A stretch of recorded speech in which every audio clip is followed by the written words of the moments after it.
મળી રહ્યા છે। ટેકાના ભાવે મગફળી વેચવા તૈયાર ખેડૂતો માટે મહત્વપૂર્ણ સમાચાર સામે આવ્યા છે। મગફળીની ખરીદી મામલે સરકારે બદલ્યા કેટલાક નિયમો। મગફળી ખરીદી માટે રાજ્ય સરકારે કેબિનેટ બેઠકમાં લીધો મહત્વપૂર્ણ નિર્ણય। બારદાનમાં 35 કિલોની જગ્યાએ હવે 25 કિલો મગફળી ભરાશે। 21મી તારીખથી સમગ્ર રાજ્યમાં મગફળી ખરીદી પ્રક્રિયા શરૂ થઈ જવા રહી છે। સરકારના આ નિર્ણયથી મગફળી રિજેક્શનનું પ્રમાણ ઘટશે। ગુણવત્તા જળવાઈ રહે તે માટે 50 કિલોના બારદાનમાં 25 કિલો મગફળી ભરવામાં આવશે। મહત્વના બદલાવ સાથે ખેડૂતો માટે સારા સમાચાર સામે આવી રહ્યા છે। સમગ્ર મામલે માહિતી આપી રહ્યા છે અમારા એડિટર સંકેત પટેલ।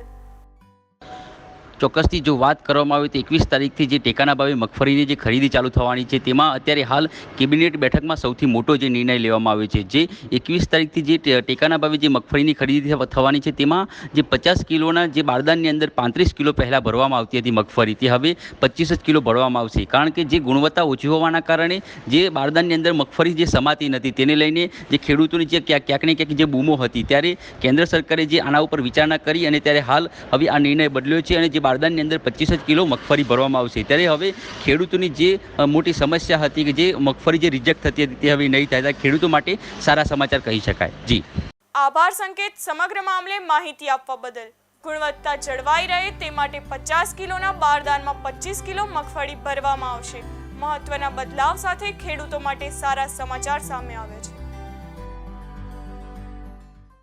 અરવલ્લી સમાચારના સતત અપડેટ માટે સબસ્ક્રાઇબ કરો અમારી યુટ્યુબ ચેનલ અરવલ્લી સમાચારને અને વધુ અપડેટ મેળવવા માટે બેલ આઇકોન પર ક્લિક કરો અને જોતા રહો અરવલ્લી સમાચાર એટલે તમારો વિસ્તાર તમારી વાત।